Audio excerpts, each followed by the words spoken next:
Assalamualaikum warahmatullahi wabarakatuh.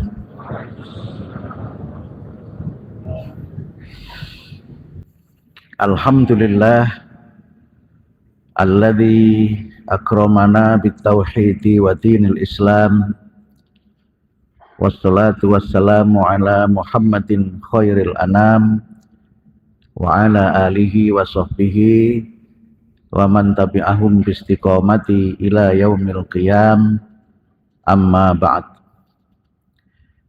Wa qala Allah Ta'ala fil Qur'anil Karim, a'udzu billahi minasyaitonir rajim. Wa la tay'asu mir rauhillah innahu la yay'asu mir rauhillah illal qaumul kafirun. Shadaqallahul azim. Yang terhormat Bapak Bupati dan Wakil Bupati Aceh Tengah beserta seluruh jajaran para pejabat Forkopimda Kabupaten Aceh Tengah, para ulama, dan juga ini sahabat saya, sejawat saya, Pak Profesor Ridwan Nurdin. Seharusnya beliau dulu yang mengisi, karena saya lihat di flyernya itu ada foto beliau. Tapi izin, saya biasanya manggilnya Bang, Pak. Izin Bang Ridwan, saya menyampaikan dan melaksanakan tugas Bapak. Ini dulu sahabat saya di pembibitan calon dosen, dan alhamdulillah kami berdua sama-sama jadi dosen gitu. Walaupun kami sering bercanda kalau ketemu dosen itu bukunya 1 dus, gajinya cuma beberapa sen gitu. Tapi bercanda tidak serius. Yang kami hormati para tokoh di Aceh Tengah ini dan ibu-ibu yang luar biasa, alhamdulillah. Pagi ini saya merasa sangat bersyukur kepada Allah dapat berkesempatan untuk menunaikan sholat subuh di Masjid Ruhama ini, dan juga diberikan kehormatan untuk sedikit memberikan tausiah, yang tentu saja tausiah ini tidak hanya untuk Bapak Ibu hadirin dan hadirat, tapi juga untuk saya secara pribadi. Salah satu kesulitan saya ketika ceramah adalah kalau tidak ada tema. Sehingga kalau sudah tidak ada tema itu kadang-kadang bicara udahlah kultum aja gitu. Sampai kultum itu singkatannya adalah kuliah terserah antum gitu. Nah, kalau sudah begitu saya tidak tahu yang saya sampaikan ini bermanfaat atau tidak, tapi mudah-mudahan kita semuanya senantiasa saling menasehati dan juga saling mendoakan agar semua kita senantiasa dalam bimbingan, rahmat, dan taufik dari Allah. Bapak Ibu sekalian, tadi saya membaca salah satu ayat dalam surat Yusuf yang kalau kita baca berkaitan dengan bagaimana ayah Nabi Yusuf itu memerintahkan kepada saudara-saudara Nabi Yusuf untuk mencari Yusuf di Mesir, dan bagaimana mencari Yusuf di Mesir yang waktu itu belum ada HP, belum ada juga Sherlock di sebuah negeri yang sangat besar itu. Mungkin bisa jadi perintah itu adalah sesuatu yang bisa disebut dengan mission impossible gitu. Ya mana mungkin. Tapi kemudian beliau memberikan nasihat kepada anak-anaknya, wala tay'asu mir rauhillah innahu la yay'asu mir rauhillah illal qaumul kafirun.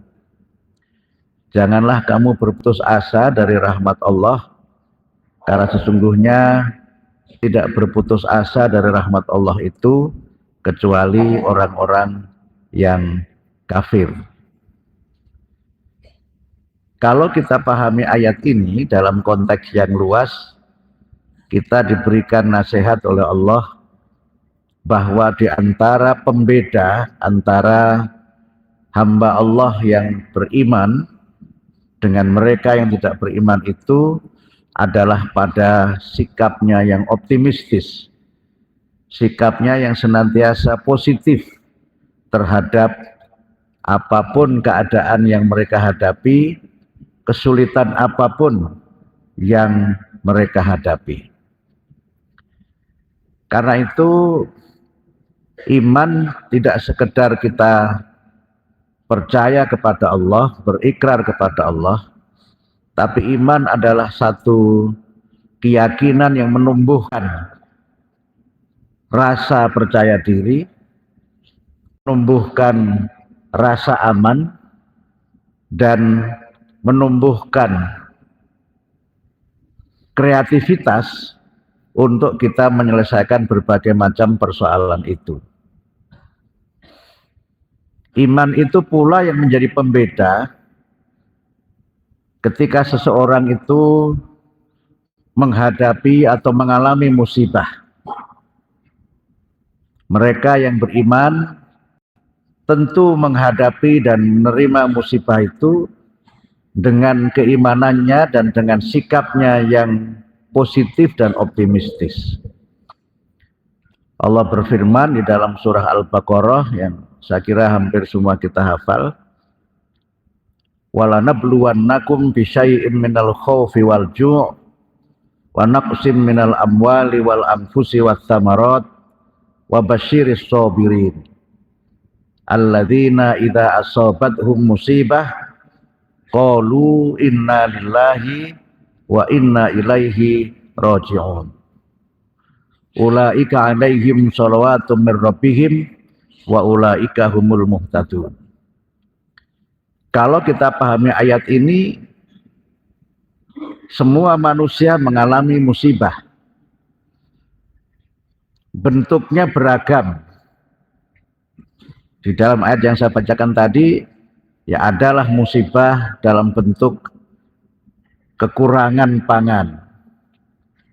Ada musibah dalam bentuk situasi yang tidak aman, al-khauf. Ada juga musibah dalam bentuk di mana kita kehilangan orang-orang kita cintai, kehilangan sahabat-sahabat kita, kehilangan sejawat kita. Tapi Quran kemudian memberikan kepada kita optimisme, semua itu bisa terjadi, tapi mereka yang sabar, mereka yang memiliki kesadaran transendental yang tinggi, wa basyiris sabirin, beri mereka itu kabar gembira. Mereka yang sadar betul bahwa semua kita ini adalah milik Allah dan semua kita pada waktunya akan kembali ke hadapan Allah. Mereka itulah orang-orang yang senantiasa mendapatkan petunjuk, dan itulah saya kira pembeda antara orang yang beriman dengan yang tidak beriman. Kualitas kita, keimanan kita itu akan menentukan bagaimana kita mampu menghadapi semua persoalan dengan kekuatan iman kita. Musibah adalah sesuatu yang terjadi di luar kehendak kita. Dan saya punya pendapat bahwa musibah itu bukan hukuman, tetapi peringatan dan ujian dari Allah. Seperti yang tadi saya sampaikan di dalam ayat yang sudah kita baca, walanabluwannakum bisyai'im minal khauf. Allah betul-betul akan menguji kamu sekalian dengan sedikit rasa tidak aman, dengan kesulitan pangan. Sedikit saja. Tetapi kenapa ditutup dengan wabasyiris sabirin? Justru dengan ujian itu, dengan musibah itu, orang-orang yang beriman akan mampu bangkit dan akan mampu untuk membawa perubahan-perubahan dan keadaan yang lebih baik lagi. Tapi tentu saja ini semua harus diperkuat dengan ilmu, harus diperkuat dengan kemampuan kita di dalam menyelesaikan masalah dengan ilmu. Iman itu adalah modal spiritual, dan kemudian aktualisasi atau perwujudan iman itu adalah dengan melakukan langkah-langkah nyata, jalan keluar yang dilakukan dengan ilmu. Karena itu di dalam Al-Quran kita menemukan banyak penjelasan tentang kaitan antara iman dengan ilmu.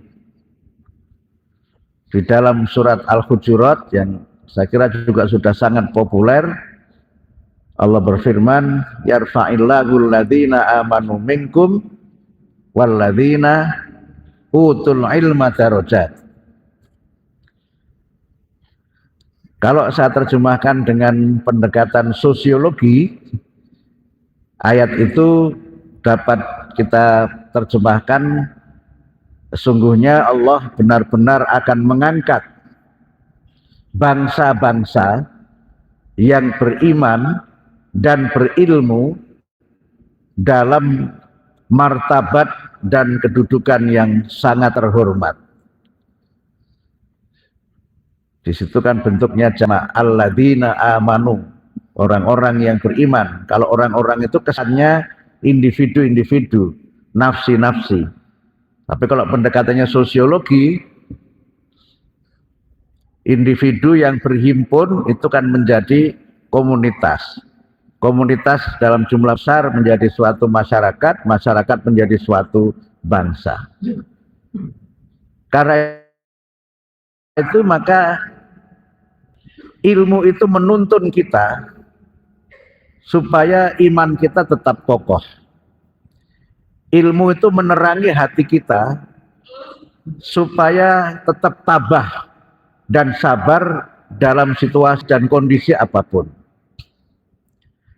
Dan ilmu itu memungkinkan kita untuk bangkit karena kita belajar dari apa yang telah terjadi.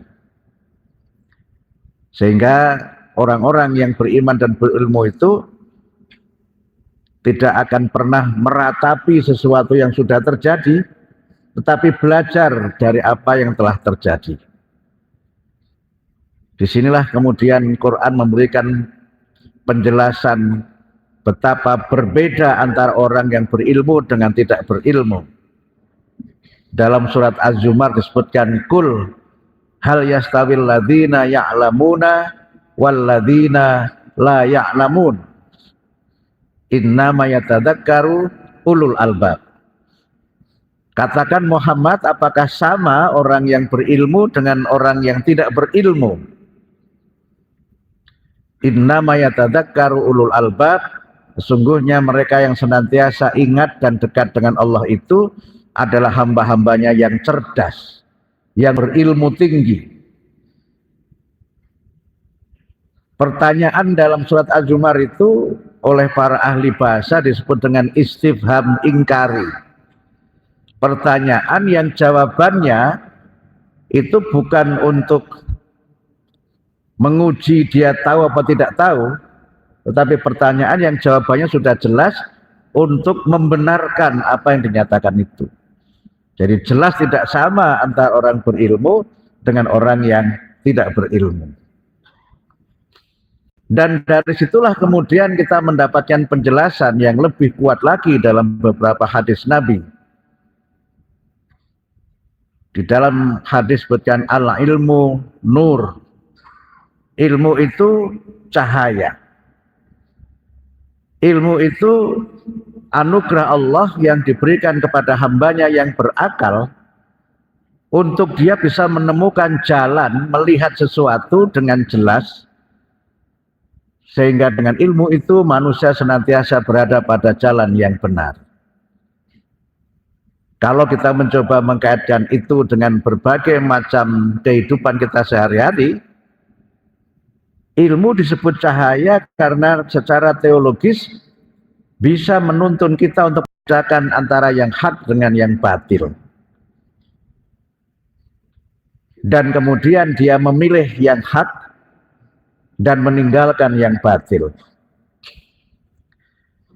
Quran membedakan antara orang yang berilmu dengan yang tidak berilmu itu dengan mereka yang hanya menggunakan prasangka. Kalau orang itu tidak berilmu, apa-apa dia menggunakan prasangka. Dzon. Yang dzon itu la yahdi ilal haq. Dzon itu tidak akan menuntun manusia kepada kebenaran. Dengan ilmu itu manusia bisa melihat bagaimana anugerah Allah yang berupa kekayaan alam semesta dan berbagai hal yang diberikan kepada kita ini tidak hanya sebagai anugerah untuk kita ini bisa hidup, tetapi juga sebagai bagian dari kesadaran ilmiah bahwa dengan anugerah yang berupa alam itu kita akan bisa lebih maju lagi. Dari sinilah kemudian kalau saya membaca beberapa referensi misalnya, perbedaan antara manusia dengan makhluk Allah yang lainnya adalah pada ilmu itu. Malaikat itu tidak diberikan oleh Allah kesempatan untuk menjadi khalifah karena malaikat itu tidak belajar. Dan ilmunya sebatas yang diwahyukan oleh Allah kepada malaikat itu. Tapi manusia sebagai khalifatullah, mereka diberikan oleh Allah akal, diberikan oleh Allah kolbu, dan kemudian dengan akal dan kolbu itu manusia bisa berpikir, manusia bisa merasakan, dan manusia bisa memanfaatkan anugerah berupa alam semesta itu dengan ilmunya untuk menciptakan kesejahteraan dalam kehidupannya. Sehingga disinilah kemudian kalau kita baca beberapa kitab tafsir disebutkan bagaimana kaitan antara ilmu dengan kemuliaan. Dalam surat Al-Isra disebutkan walaqad karramna bani Adam wa hamalnahum fil barri wal bahr wa razaqnahum minat thayyibat wa faddalnahum ala katsirin mimman khalaqna tafdila. Dan Allah sungguh memuliakan manusia, Bani Adam. Dan manusia itu hidup di mana-mana. Ada yang di daratan, ada yang di lautan. Tapi dimanapun mereka berada, Allah memberikan rizki kepada manusia itu. Warazaqnahum minat thayyibat. Dan Allah memuliakan manusia itu di atas makhluk yang lainnya dengan kemuliaan yang setinggi-tingginya. Dan beberapa kitab tafsir menyebut kemuliaan itu karena ilmu yang dimiliki oleh manusia dan karena kemampuan manusia dengan ilmunya melaksanakan tugasnya sebagai khalifatullah fil ardh, menciptakan kesejahteraan dalam kehidupannya. Dari sinilah kemudian Bapak Ibu sekalian, kita semua diberikan tuntunan oleh Al-Quran, oleh Islam untuk bagaimana kita sebagai hamba Allah yang beriman senantiasa meningkatkan kualitas keilmuan kita. Yang dengan kualitas keilmuan kita itu kita bisa hidup lebih sejahtera, bangkit dari berbagai macam kesulitan yang kita hadapi. Saya diberi waktu sampai jam berapa ya Pak? Nah ini juga lebih berat lagi ini. Dan saya khawatir karena ceramah saya tidak lucu, jadi Bapak Ibu mungkin berat menahan bagaimana bisa bertahan tidak ngantuk gitu. Saya ingin menjelaskan lebih jauh ini dengan melihat bagaimana Allah memberikan kepada kita tuntunan betapa pentingnya ilmu itu. Dan manusia itu diberikan ilmu karena manusia itu tidak sekedar makhluk jasmani tapi makhluk ruhani.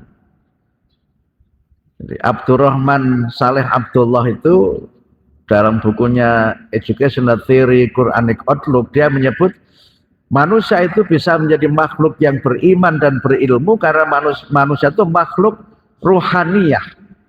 Setelah nufikha fihi mir ruh, setelah Allah itu meniupkan ruh ke dalam jasad manusia, manusia menjadi makhluk ruhaniyah, tidak hanya jasmania itu, maka manusia kemudian bisa belajar dan mengembangkan ilmu yang dengan ilmu itu dia menciptakan kesejahteraan di muka bumi. Karena itu tadi Pak Bupati menyampaikan agar kita menjadi orang yang berilmu, agar bangsa ini menjadi bangsa yang berilmu, ya kuncinya adalah pendidikan. Dan kalau kita bicara pendidikan, kuncinya itu pertama adalah membaca. Kuncinya adalah membaca. Semakin banyak yang kita baca, ya insya Allah semakin banyak ilmu kita. Tetapi yang kita baca itu tidak hanya teks yang ada dalam buku-buku, tetapi juga membaca ayat-ayat Allah yang terbentang di alam semesta, itu juga membaca. Sehingga banyak sekali peringatan Quran tentang berbagai macam hal itu dikaitkan dengan berbagai macam peristiwa alam. Kalau tadi saya sebutkan, misalnya Pak Bupati disebutkan Allah itu menciptakan manusia di mana saja mereka berada. Tapi dimanapun manusia berada itu Allah memberikan rizkinya kepada mereka. Dan rizki itu bisa diperoleh manusia dengan ilmunya, dengan usahanya. Karena itu kemudian setelah saya membaca, Allah memberikan manusia itu akal, yang dengan akal itu manusia berpikir bagaimana ciptaan Allah yang di alam semesta ini bisa dimanfaatkan dan bermanfaat untuk kesejahteraannya. Sehingga semakin tinggi ilmu manusia, semakin mereka kreatif dan banyak berpikir, maka semakin banyak peluang dia mendapatkan rizki dalam kehidupannya. Sehingga penyebutan warozaknahum minat thayyibat, Allah memberikan rizki yang baik-baik bagi manusia, itu memberikan kepada kita dua pesan. Dimanapun kamu berada, Allah menjamin rizki kamu itu. Quran menyebutkan wama min dabbatin fil ardi illa anallahi rizquha. Tidak ada satupun makhluk yang hidup di muka bumi ini yang tidak dijamin oleh Allah rizkinya. Semut saja ada rizkinya. Dan semut itu punya rizki karena rajin bekerja. Biasanya kalau mau hujan itu biasanya semut itu pada keluar gitu kan, pada keluar. Jadi kalau kita agak belajar dari bahasa alam itu, nah itu kan kalau panas gitu, kemudian semut keluar itu tidak lama kemudian akan hujan. Nah, saya diberikan pelajaran oleh Allah melalui semut-semut itu. Bahkan sampai ada surat namanya surat semut. Surat An-Naml itu kan surat semut. Sampai Quran nama-nama surat juga nama binatang. An-Nahl itu kan lebah. Surat tentang lebah. Ya kita diberikan Allah kesempatan belajar kepada lebah. Semut itu makhluk yang kalau setiap ketemu dia itu mesti menyapa. Kalau semut jalan berbeda gitu, mesti kemudian menyapa tul gitu, nah kemudian jalan lagi, tul jalan lagi. Itu kira-kira ajaran dari semut. Oh, semut saja kalau ketemu saling menyapa, masa kita manusia kalau ketemu tidak saling menyapa? Walaupun di situ Pak Bupati ada bagian dari ayat yang memang saya maknai dalam pengertian lain, ketika Nabi Sulaiman sedang berjalan-jalan itu kan semut-semut itu, ratu semut itu ngasih komando, kamu masuk ke lubang, nanti kamu diinjak-injak Sulaiman loh, kira-kira begitu kan. Karena Nabi Sulaiman itu kan nabi yang menurut saya Nabi Sulaiman itu nabi yang melebihi poliglot. Poliglot itu artinya orang yang mengerti banyak bahasa, tapi Nabi Sulaiman itu tahu bahasa semut, tahu bahasa burung. Sehingga karena Nabi Musa itu tahu bahasa semut, kemudian senyum-senyum beliau, senyum-senyum gitu. Karena nggak mungkin saya nginjak-injak kamu. Nah, saya sering memaknai ayat ini dengan pesan untuk para pemimpin termasuk saya. Pemimpin itu harus jadi orang yang mampu mendengar bahasa rakyatnya, walaupun dia rakyat kecil seperti semut itu. Harus dekat dengan yang dipimpinnya, walaupun yang dipimpin itu adalah rakyat kecil seperti semut itu. Mohon maaf, ini saya tidak bermaksud berpolitik ya. Saya cerita tentang Nabi Sulaiman. Nabi Sulaiman itu nabi yang hebat itu. Kenapa? Paham bahasa burung itu. Ulimna mantikat toir itu. Sehingga ketika beliau mengadakan ini, kira-kira kalau sekarang itu rapat begitu, pertemuan-pertemuan rapat begitu, itu Hudhud itu tidak ada. Ini Hudhud ini kemana ini? Ada rapat kok tidak datang. Nanti kalau dia memang tidak patuh, bandel, tak pecat Hudhud itu. Tapi Hudhud cerita, saya memang tidak datang, tetapi saya mendapatkan informasi ada seorang ratu yang cantik jelita, kekayaan luar biasa, tapi dia belum beriman. Nah, peristiwa ini saya maknai sebagai work from home, Pak Bupati. Jadi sejak zaman Nabi Sulaiman sudah ada itu orang tidak ngantor tapi kerja entah di mana dia berada gitu. Ini tafsir lain saya dengan kisah Nabi Sulaiman itu. Dan Nabi Sulaiman itu kan hebat luar biasa kan. Kalau kita baca di Quran itu kan kata kursi di Quran itu hanya ada 2 kali. Sekali dalam ayat kursi, sekali kursinya Nabi Sulaiman. Karena beliau ini pemimpin sangat hebat, paham bahasa rakyatnya, ilmunya tinggi, kaya raya. Makanya kan sering disebut dengan King Solomon kan, Raja Sulaiman. Itu anaknya Nabi Dawud. Saya baca di Ibnu Katsir itu, Nabi Sulaiman ini kan ditawari ayahnya, kamu tak diberi apa? Minta diberi kekayaan, minta diberi jabatan, atau minta diberi ilmu, gitu kan? Nabi Sulaiman memilih, saya memilih ilmu. Saya memilih ilmu. Yang dengan ilmu itu beliau mendapatkan semuanya. Mendapatkan kekayaan, mendapatkan jabatan. Yang tidak itu mendapatkan banyak istri. Karena dalam Ibnu Katsir disebutkan Nabi Dawud itu istrinya 100, Pak Bupati. Pak Bupati berapa? Jadi istri kok 100 itu. Gimana saya nggak kebayang itu. Satu aja gimana Bang Ridwan?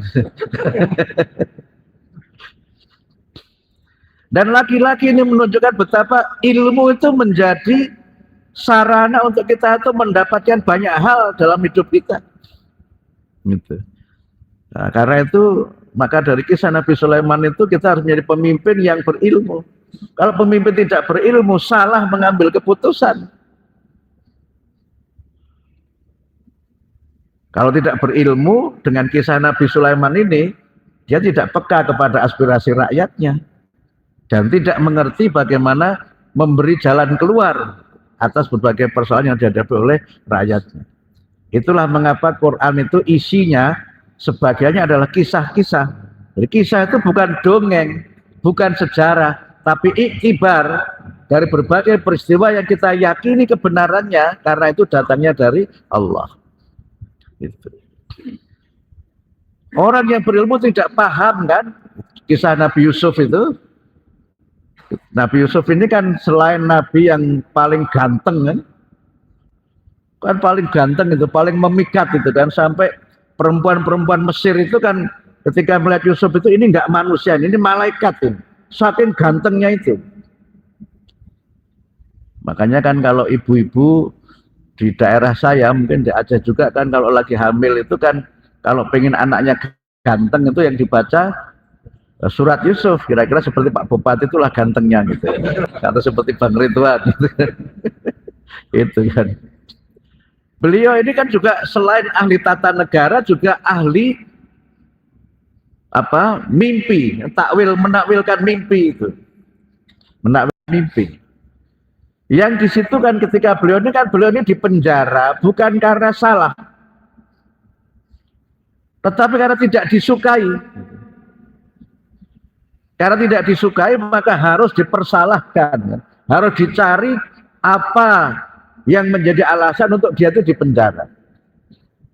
Tapi Yusuf kan tidak menjadikan penjara itu sebagai tempat di mana dia merasa akhir segalanya, karena dia tidak salah, dia dipersalahkan saja. Sehingga walaupun di penjara, beliau masih saja kan berdakwah, termasuk kepada sesama nabi. Kira-kira di sini kira-kira sesama nabi begitu kan. Nah, ada temannya nabi itu tanya mengenai makna mimpi-mimpi itu kan. Makna mimpi-mimpi itu diantaranya apa? Saya mimpi ada 7 ekor sapi gemuk-gemuk dimakan oleh 7 ekor sapi kurus-kurus gitu kan. Itu kalau orang tidak punya ilmu, ya lah gitu aja kok dipikir, gitu aja kok repot, kira-kira begitu. Mimpi itu kan hanya bunga tidur gitu kan. Tapi Yusuf dengan ilmunya menjelaskan akan ada satu masa di mana kamu hidup serba makmur, serba berkecukupan. Apapun yang kamu inginkan ada, everything will be available. Kira-kira bahasa Takengonnya begitu. Yang kamu mau ada. Tapi nanti akan ada satu masa di mana kamu mengalami kesulitan yang luar biasa, sehingga kamu harus mengambil semua yang kamu miliki itu untuk bertahan hidup. Nah, kalau ada yang guyon itu, ini masa di mana kita itu mantap makan tabungan permanen. Tapi masih mending punya tabungan. Kalau tidak punya tabungan, ya sudah bablas. Jadi kisah ini mengajarkan pada kita harus berpikir jangka panjang. Jangan mentang-mentang sedang punya, hidupnya itu borosnya luar biasa. Sehingga pernah ada cerita Pak di kampung, sebuah kampung di Jawa Tengah itu, waktu panen tembakau itu lagi jaya-jayanya Pak, petani ini bingung buang uang. Sehingga dia ke pasar itu membeli kulkas. Padahal di desanya belum ada listrik. Saking bingung buang duit itu Bapak Ibu. Nah, nggak ada listrik kok beli kulkas. Gara-gara kulkas itu waktu jadi petugas haji kan, saya periksa ke kamar-kamar jamaah. Begitu waktu di Madinah itu Pak, saya buka kulkas itu diisi pakaian. Saya tanya, Bu, ini kok diisi pakaian? Kan sama-sama lemarinya Mas, katanya begitu. Ya tapi kan lemari es, ini bukan lemari baju gitu. Karena itu maka orang yang berilmu itu orang yang berpikir jangka panjang. Dia berpikir investasi bukan spending. Investasi itu artinya apa? Kalau dia punya rezeki, dia tabung. Dia gunakan untuk masa depan, untuk dirinya, untuk anaknya, untuk cucunya, untuk masyarakatnya. Itulah kisah Nabi Yusuf itu menurut saya. Dan itu hanya bisa dipahami oleh mereka yang berilmu. Kalau nggak berilmu, sudah mumpung ada, habisin aja gitu. Nggak berpikir masa depan, hanya spending, tidak invest. Itu. Nah, yang berikutnya itu kisah Nabi Nuh. Kisah Nabi Nuh ini saya kira memberikan kepada kita pelajaran sangat bermakna ya. Betapa tidak ada jaminan kalau orang tuanya itu orang yang soleh, bahkan Nabi sekalipun, anak-anaknya itu akan menjadi anak yang soleh. Kita diberikan pelajaran oleh Allah dengan kisah Nabi Nuh. Nabi Nuh tidak salah. Itu yang diberi pelajaran kita juga pembaca Al-Quran itu. Bapaknya pandai baca kitab kuning, ilmu-ilmu agama yang luar biasa. Anaknya bacanya buku kuning. Kalau ada kitab kuning yang gundul itu dia takut, ini gundul nih kitab setan. Kalau setan gundul takut. Tapi yang menarik katanya dengan ilmu adalah ketika beliau diperintahkan Allah membuat kapal. Ditentang oleh orang yang tidak berilmu itu kan, Nuh ini ngapain sih? Nggak ada hujan, nggak ada badai, kok membuat kapal?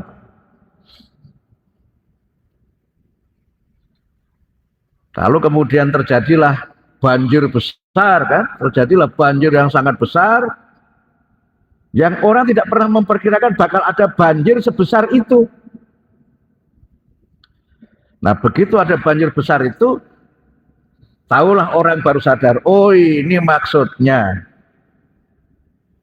Nabi Nuh itu membuat kapal gitu kan. Nah anaknya kan begitu karena bangkang sama bapaknya itu, bapak nggak masalah saya nggak naik kapal, saya ke gunung gitu kan. Nggak mungkin air itu sampai ke gunung ini. Dia nggak ngerti bahwa banjirnya itu bakal sampai ke gunung, dan anaknya kemudian termasuk yang mendapatkan, ya menurut saya ya konsekuensi dari dia tidak mau naik kapal itu. Kalau ini hanya kita pahami sebagai kisah saja, ya berhenti pada kisah. Tapi saya memahaminya itu sebagai pelajaran bahwa kita ini harus memiliki kemampuan mitigasi dan resiliensi bencana. Nah itu. Ini tafsir saya Pak Bupati. Pak Ridwan boleh beda pendapat dengan saya, tapi biasanya selalu sama dengan beliau. Saya pendapatnya banyak sama, yang beda pendapatannya. Itu pelajaran mitigasi. Mitigasi itu artinya apa? Kita menyiapkan sesuatu sebelum hal terburuk itu terjadi. Itu namanya mitigasi. Kita kan dulu ada ungkapan, saya nggak tahu sekarang masih apa enggak itu, sedia payung sebelum hujan. Itu kan mitigasi ala budaya kita yang sangat sederhana. Jangan ada hujan baru beli payung, terlambat. Itu pelajaran tentang mitigasi. Dan pelajaran tentang resiliensi, bertahan ketika bencana itu terjadi. Dan sebenarnya saya tidak bermaksud menyalahkan siapapun ya. Sekali lagi saya tidak bermaksud menyalahkan siapapun. Quran itu mengajari kita, Bapak Ibu sekalian, tentang bagaimana kita harus berpikir mitigasi. Misalnya di dalam surat Al-Mu'minun dijelaskan, Allah itu menciptakan langit, ya kan? Kemudian menciptakan langit itu Allah menurunkan hujan, dan hujan itu disimpan di dalam tanah. Fa'askannahu fil ard wa inna ala dhahabin bihi laqadirun. Dan Allah itu juga punya hukum, punya ketentuan bagaimana air itu bisa disimpan dan bagaimana air itu tidak bisa disimpan. Siapa yang menyimpan air di dalam tanah itu? Jawabannya kan mesti pohon. Ya kalau pohon tidak ada, ya bablas saja semua. Itu isyarat Al-Quran. Nah kalau orang tidak berpikir mengenai mitigasi bencana, nggak berpikir jangka panjang, ya berlakulah hukum Allah itu. Sehingga kita kan diingatkan, jangan melampaui batas. Makan, minum silahkan, tapi jangan melampaui batas. Kulu wasrobu wa la tusrifu. Itulah pelajaran mitigasi dari Al-Quran yang itu bisa dipahami. Kisah Nabi Nuh itu, ya kalau orang punya ilmu yang tinggi, kalau nggak punya ilmu ya sudah. Makanya Bapak Ibu ada teman saya yang bercanda, ini bercanda saja. Di dunia ini, itu dulu semua yang ada di dunia itu diciptakan oleh Tuhan. Nah sekarang ini kalau ada sesuatu yang tidak diciptakan Tuhan, itu mesti buatan Cina. Kata teman saya begitu, Pak. Coba sekarang kita lihat apa yang kita pakai ini dia tidak buatan Cina. Saking kreatifnya mereka itu. Tahun 70-an Cina itu kan masih disebut sebagai negara tirai bambu, yang simbolnya panda itu.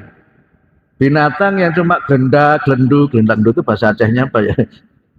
Kayak nggak ada gerakan begitu, kerjaannya cuma makan daun bambu begitu kan, itu simbol Cina zaman dulu. Sekarang mana ada simbol Cina yang panda dan negeri tirai bambu, nggak ada lagi. Dia maju melesat menjadi pesaingnya Amerika itu. Dan Amerika tuh sekarang mau mencaplok Greenland. Trump itu mau mencaplok Greenland itu Pak Bupati itu karena dia takut dengan ancaman Cina.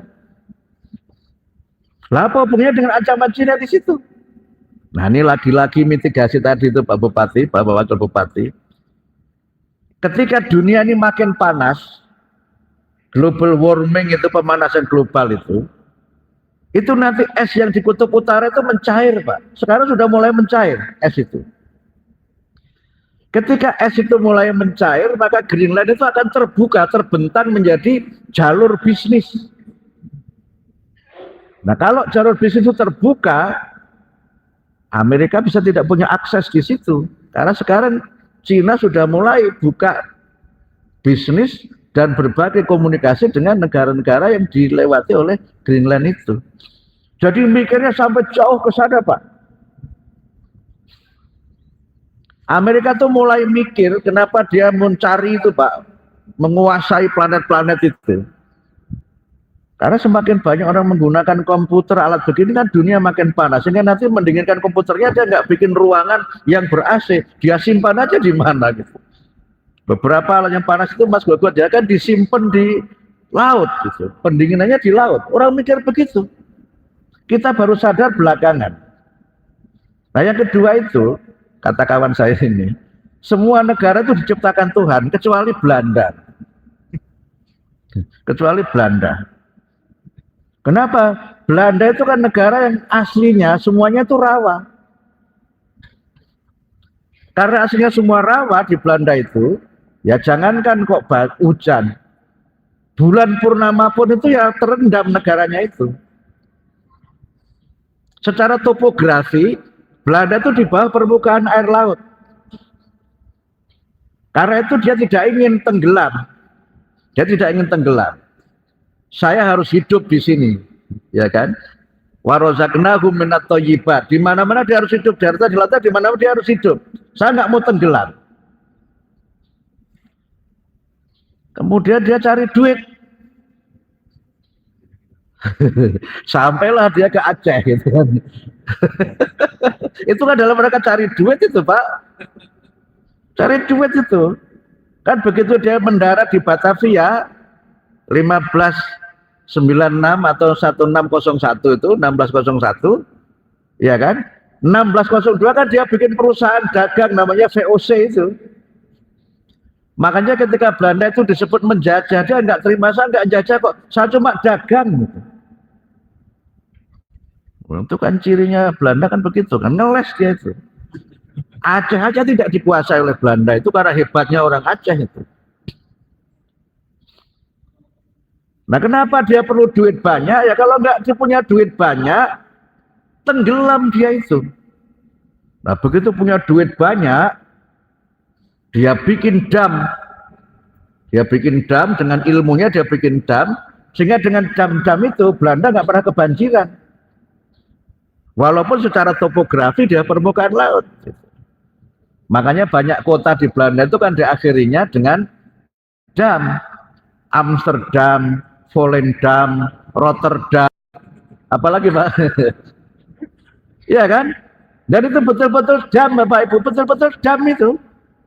Coba kalau Bapak yang sudah Pak sudah pernah ke sana ya? Belum Pak. Memang sekarang agak susah keluar negeri Pak. Karena efisiensi. Bapak belum ya. Kalau Pak Ridwan mungkin sudah, saya alhamdulillah sudah. Jadi dia tidak mau menyerah pada keadaan di mana dia itu hidup. Harus saya bangkit. Dan masa dia menguasai Indonesia, itu pernah ada yang meneliti, masa Belanda menguasai Indonesia itu Belanda menjadi negara yang pendapatannya terbesar di dunia. Waktu saya ke Belanda, kemudian teman-teman saya cerita, Mas, ini dulu Belanda tuh nguruk negaranya itu kan dari kita, Mas.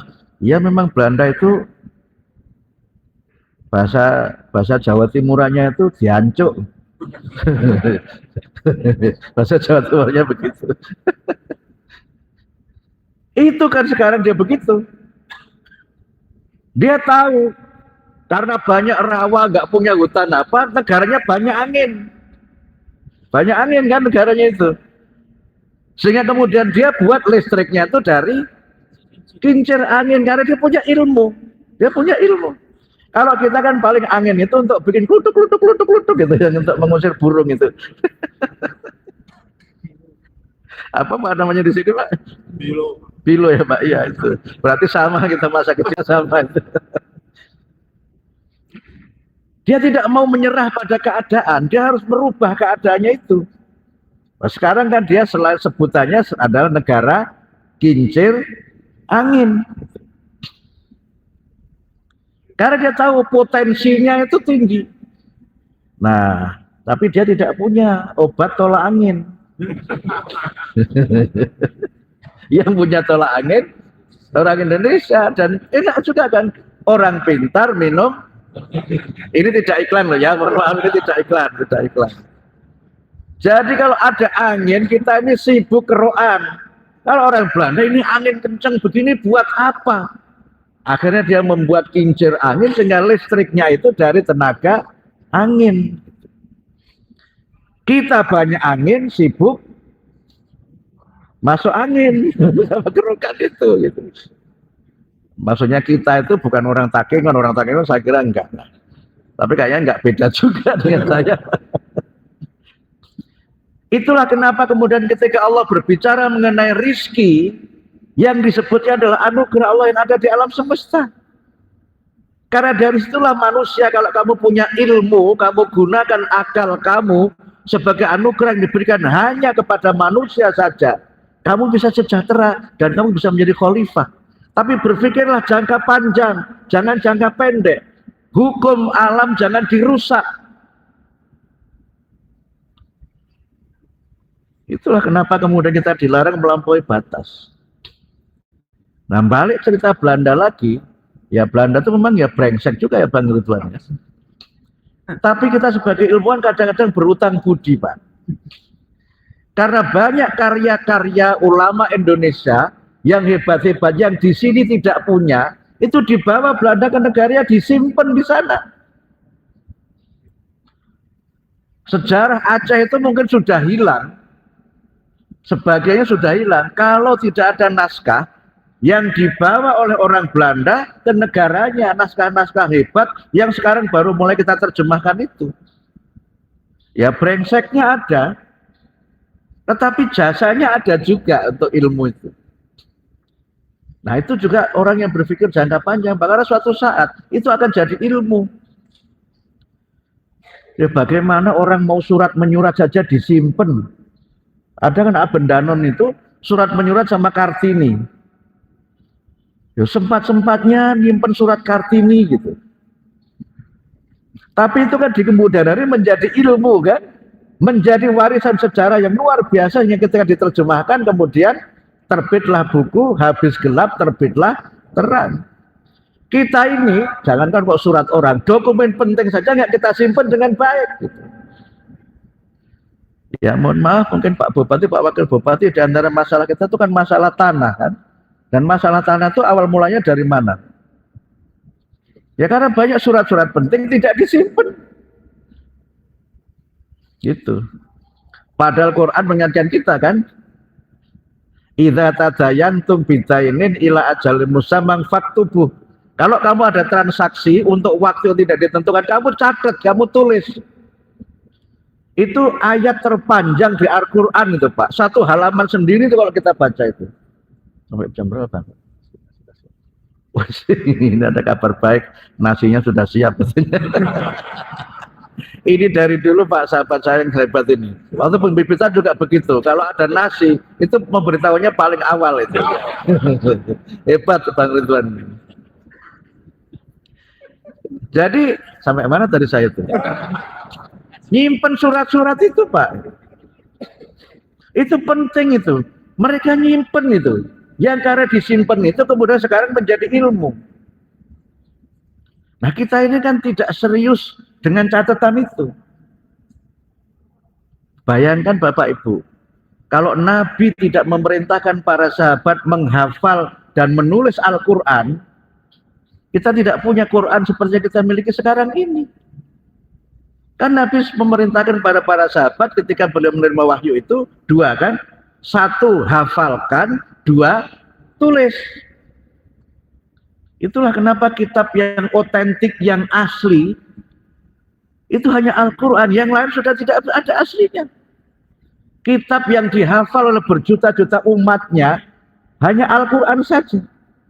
Kitab yang umatnya dari negara manapun, bacanya sama. Imam kita tadi bacanya Quran itu sama dengan yang di Mekah. Malah bukan berarti saya melebih-lebihkan Pak Imam. Bacaan Bapak itu lebih indah dari Imam Masjidil Haram. Saya tidak sedang memuji-muji, saya bicara apa adanya. Jadi kalau saya jamaah di Aceh itu, saya paling hafal mesti imamnya bacaannya bagus. Nggak ada yang imamnya itu seret, apalagi batuk-batuk itu nggak ada. Kalau Quran tidak ditulis, hilang itu Quran. Saya punya banyak teman pendeta, saya tanya, pendeta siapa di antara Pak Pendeta yang apal Injil? Enggak ada. Sehingga kalau karena dia tidak hafal, maka kalau pidato itu selalu pakai Injilnya itu. Kalau di kita itu banyak ustadz yang nggak pakai buku, saya pun nggak pakai buku karena ya udah ilmunya seadanya aja. Tapi kan semuanya kita hafal, aja kita hafal. Dan kemudian ditulis. Nah ini juga hilang. Nah, saya pernah Pak waktu awal-awal pulang dari Australia itu kan, ya karena tadi ya, dosen itu bukunya 1 dus, gajinya hanya beberapa sen, itu kan saya nyambinya jadi penerjemah Pak. Saya nyambi jadi penerjemah. Saya pernah menerjemahkan penelitian tentang melacak letak kerajaan Demak. Bapak Ibu mungkin kalau kita bicara sejarah Islam kan kerajaan pertama kan di Aceh. Kerajaan Islam pertama di Aceh. Kerajaan Islam yang kedua itu di Demak. Tapi di Demak itu Bapak Ibu yang bisa kita lihat hanya masjid Demaknya. Tapi di mana keratonnya itu tidak ada. Kalau di Aceh kan ada masjid kan, keratonnya ada. Di Demak itu tidak ada keratonnya, padahal ada kerajaannya. Saya menerjemahkan itu Pak, menerjemahkan hasil penelitian melacak di mana letak kerajaan Demak. Poin saya apa?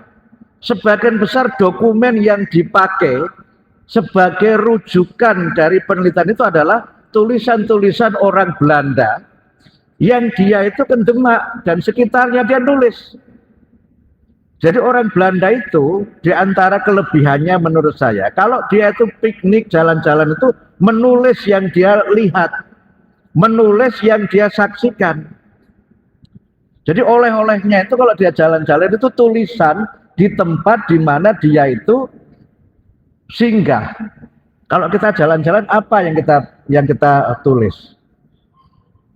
Kalau kita jalan-jalan itu sibuk mencari oleh-oleh berupa kopi gayo masih bagus Pak. Orang Indonesia itu haji belum berangkat, itu oleh-olehnya sudah ada.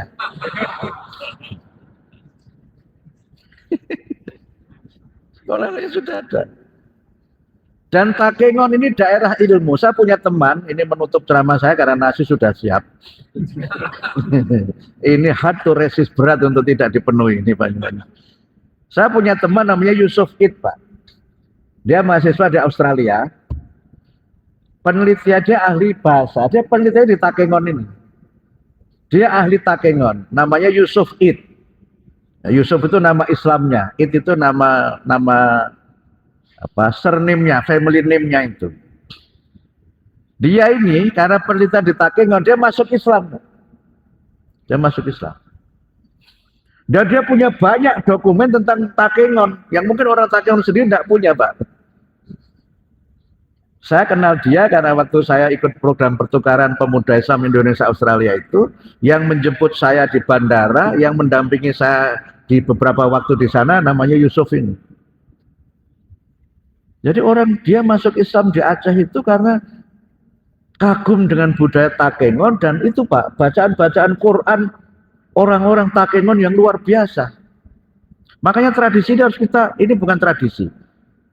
Budaya ini harus kita jaga betul, membaca Quran yang indah itu. Cerita kedua, lagi-lagi teman saya Australia namanya Bilal Kleleng. Namanya Bilal, nama Islamnya Bilal, nama keluarganya Klelen. Dia ini misionaris, Pak. Misionaris. Ditugaskan ke Mesir. Jadi banyak teman-teman misionaris itu belajar bahasa Arabnya di Mesir. Saya punya banyak kenalan Romo itu bahasa Arabnya bagus karena 2 tahun di Mesir mempelajari bahasa Arab. Termasuk Bilal ini dikirim ke Mesir untuk belajar bahasa Arab. Karena sering mendengar adzan, mendengar bacaan Quran, masuk Islam dia di Mesir itu. Kemudian dia punya nama Muslim namanya Bilal. Tapi kelelenya tetap. Ini orang kulit putih dua, semua kulit putih yang saya ceritakan. Nah, poin saya apa? Ilmu itu bisa kita bangun kalau kita punya tradisi menulis. Membaca, oke. Menulis juga sangat penting, Pak Bupati, Pak Wakil Bupati, Pak Ibu sekalian. Tradisi menulis itu perlu kita bangun. Bayangkan kalau Imam Al-Ghazali nggak menulis buku. Namanya sudah hilang. Tapi karena beliau menulis kitab Ihya Ulumuddin, beliau sudah wafat ribuan tahun yang lalu, tapi dengan ilmunya masih mencerdaskan kita semua. Kalau hanya menjadi penceramah kayak saya ini, halo-halo, hola-hola begini, selesai, karena nggak menulis buku. Tapi karena menulis, maka beliau masih mengajar berbagai generasi, lintas negara, lintas waktu dengan yang ditulisnya. Sehingga selain tradisi membaca, tradisi menulis juga menjadi kunci untuk bangsa itu menjadi bangsa yang berilmu dan mengembangkan ilmu pengetahuan. Tapi yang tidak kalah pentingnya adalah tradisi berpikir. Karena itu 49 kali Quran bicara mengenai akal. Dan hanya 1 kali yang bentuknya itu isim. Selainnya itu fi'il amar atau fi'il madhi. Kalimat perintah atau kalimat aktif. Afala ta'qilun. Belum perintah untuk melihat, belum perintah untuk berpikir. Afala tatafakkarun. Kalau kita banyak membiasakan anak kita berpikir dengan alam berbagai peristiwanya, kita gali ilmu, kita gali berbagai macam kajian ilmiah, insya Allah anugerah alamnya berupa kekayaan yang luar biasa ini, itu bisa mendatangkan kesejahteraan kehidupan kita, dan alam itu menjadi tempat di mana kita merasa hidup nyaman di dalamnya. Saya kira itu Bapak Ibu yang dapat kami sampaikan. Mohon maaf, ini mungkin tidak seperti ceramahnya Menteri Pendidikan Dasar dan Menengah. Anggap saya guru besar UIN gitu Pak. Sehingga insya Allah kalau baca ayat ya benerlah ayatnya insya Allah. Dan yang lain-lain nanti Pak Bupati, Pak Bapak Wakil Bupati, nanti saya akan ke sini, saya akan melihat langsung sekolah-sekolah yang terdampak, dan insya Allah dengan segala keterbatasan yang kami miliki, kami akan membangun sekolah-sekolah itu dalam waktu yang tidak terlalu lama.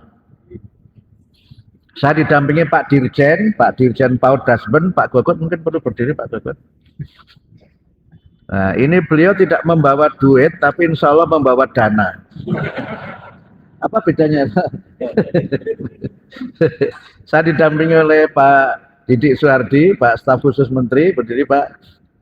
Nah, ini beliau yang juga kami tugaskan untuk menjadi Ketua Penanganan Bencana di Sumatera Utara, Sumatera Barat, dan di Aceh.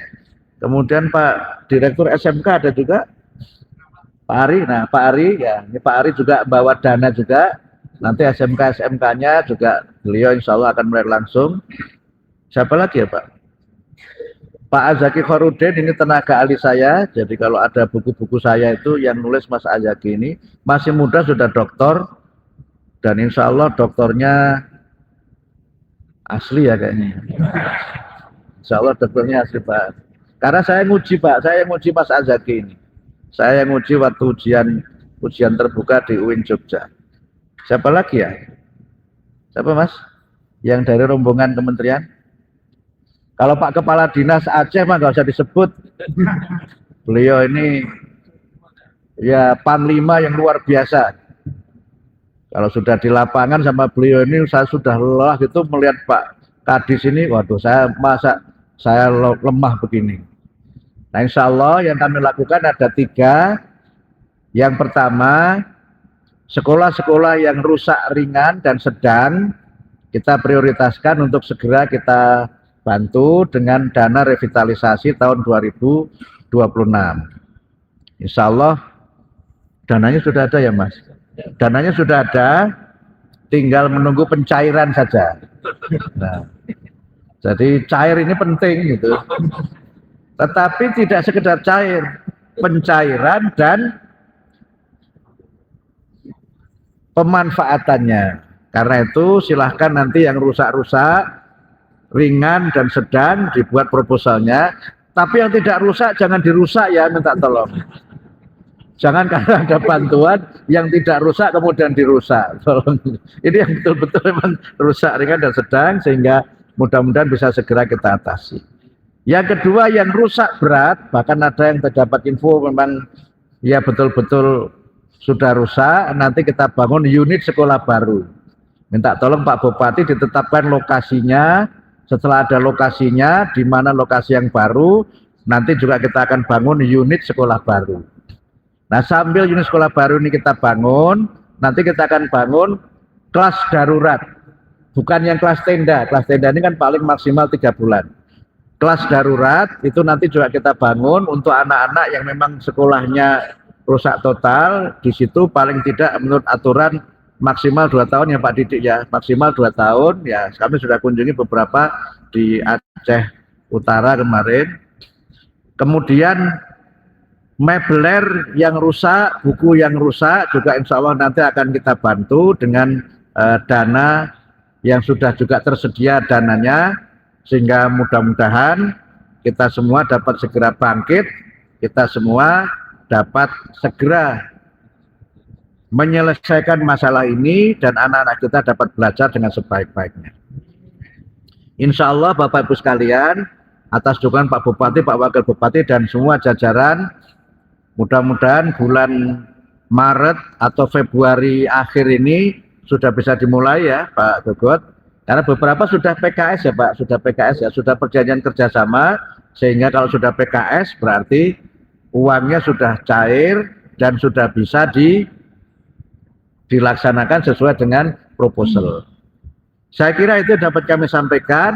Mohon maaf kalau temanya tidak jelas, itu menggambarkan betapa saya memang bingung harus ceramah apa. Walaupun saya ceramah dengan kebingungan, akan memberikan manfaat untuk kita semuanya. Saya kira demikian.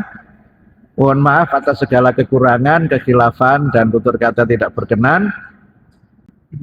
Ihdinas siratal mustaqim, nasrum minallah wa fathun qarib wa basyiril mu'minin. Wassalamualaikum warahmatullahi wabarakatuh.